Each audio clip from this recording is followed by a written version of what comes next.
Hey everyone, this is Scott again. I'm back in the field and this week to the shores of La Jolla.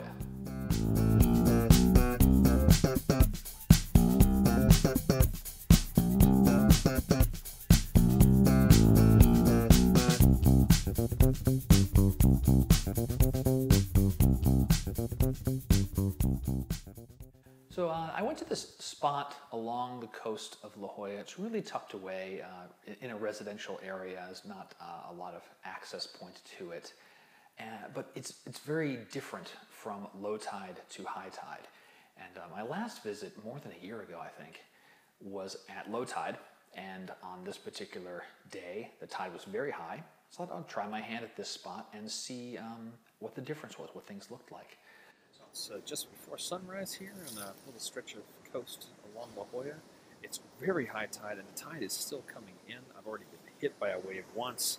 I gotta make this quick, get some photos, and get out of here before the rocks I'm standing on are covered. The sun has not illuminated this side of the rock faces right now.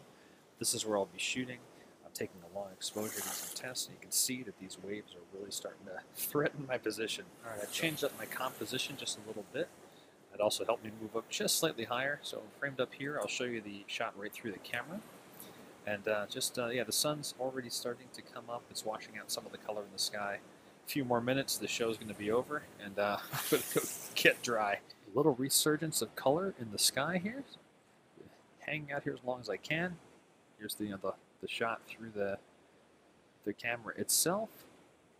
I've adjusted my aperture to f11. That's just to drag the shutter a little bit longer so that I can keep the some of the water going over the rocks soft, and now not have to lower exposure compensation or things like that where I'd freeze motion too much. I want that water to be nice and soft. So as I'm watching the scene, I'm paying attention to this large semicircular area in the front.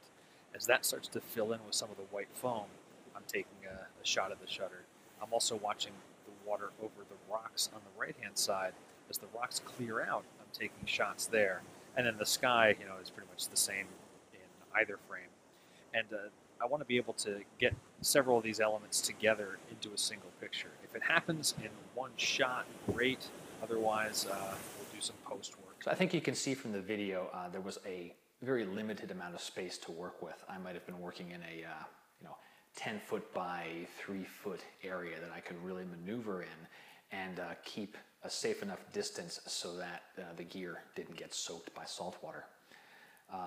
When I first arrived, even before setting up the equipment, a really large wave came, hit those rocks, and just soaked me from the waist down.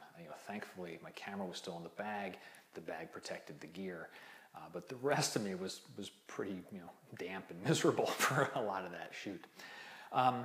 So really, I guess that's the kind of the tip of this week. If anything I learned from the shot, it's a reminder to respect the ocean and know that it has the power to do serious damage to you if you're not paying attention, to you or your equipment if you're not paying attention. As far as shots that I came away with, I processed one of them.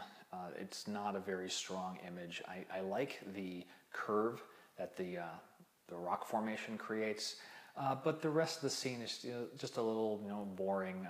The surf wasn't getting what I wanted out of it, and it was increasingly becoming difficult to stay in that position without the risk of ruining my camera. So yeah, I may come back with an in-post episode on this one. I may not. I haven't really decided yet, but if I do, I'll show you what I did. And that is really it for this week, short and sweet. I hope you had a good time here. Thanks for stopping by and spending a few minutes of your day with me. If you got questions or comments, hit me up through the website, comments on the channel, tell a friend, and I'll see you again soon. Thanks.